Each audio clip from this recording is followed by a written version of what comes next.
तो दोस्तों आज का वर्कआउट है बैक बाइसेप और फोर आर्म्स का। आज हम बिल्ड करने वाले हैं वाइड थिक और प्योर आर्म साइज। याद रखो स्ट्रांग बैक सिर्फ देखने के लिए नहीं होती, ये पूरी बॉडी की फाउंडेशन है।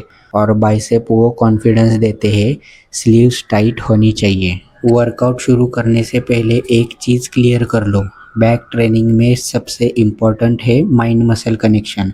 वेट को बस खींचना नहीं है, बैक से पुल करना है।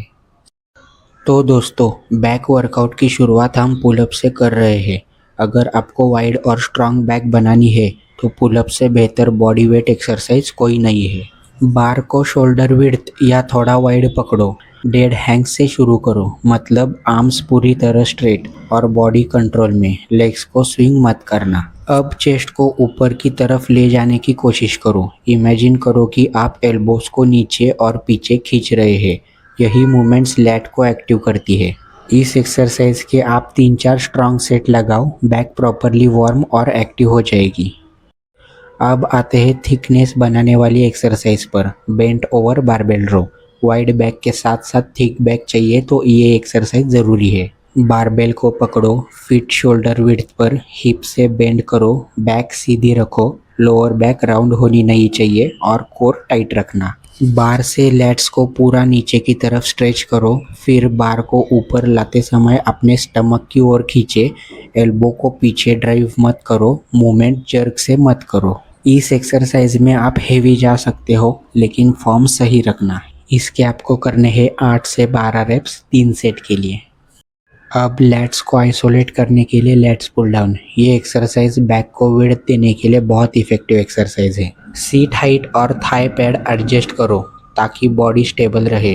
बार को वाइड ग्रिप से पकड़ो, चेस्ट को ऊपर रखो, हल्का सा लीन बैक। बार को चेस्ट की तरफ लाने की कोशिश करो। एल्बोज को नीचे और पीछे खींचो, टॉप पर स्क्वीज करो। नीचे जाते समय पूरा स्ट्रेच होना चाहिए लैट्स। वेट ऐसा रखो जिसमें 10 से 12 कंट्रोल रेप्स निकले। स्विंग मत करना, बैक से पुल करे, हाथ से नहीं। अब आइसोलेशन के लिए चेस्ट सपोर्टेड मशीन रो। यह लोअर बैक की टेंशन कम करती है, इसलिए प्योर बैक कंसंट्रेशन पर फोकस कर सकते हैं। चेस्ट पैड से बॉडी टाइट लगाओ, हैंडल्स को पकड़कर आर्म्स स्ट्रेट रखो। अब एल्बोज को पीछे खींचो और शोल्डर ब्लेड्स को स्क्वीज करो। ये एक्सरसाइज आपके बैक को डिटेल और डेंस लुक देती है। इसके आपको करने हैं 12 रेप्स 3 सेट के लिए। इस एक्सरसाइज के बाद आपकी बैक पूरी तरह से पंप हो जाएगी। अब बारी है बाइसेप्स की। मास बिल्ड करना है तो बारबल कर्ल ज़रूरी है। फीट स्टेबल रखो, एल्बो बॉडी के पास फिक्स, बार को नीचे से पकड़ो। अब कंट्रोल में कर्ल करना, एल्बोज आगे मत लाना, स्विंग मत करना। टॉप पर स्क्वीज करो, नीचे धीरे। निगेटिव बहुत इंपॉर्टेंट है। इसके आपको करने हैं 8 से 12 रेप्स 3 सेट के लिए। लास्ट रेप चैलेंजिंग होना चाहिए। अब आइसोलेशन के लिए डंबल अल्टरनेट कर्ल।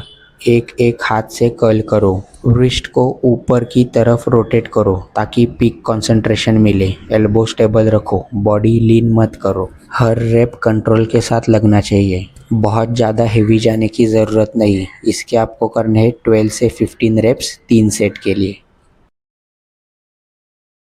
अब अपने बाइसेप को वाइड बनाने के लिए हम करेंगे हैमर कर्ल। इससे आपका आर्म थिक दिखेगा।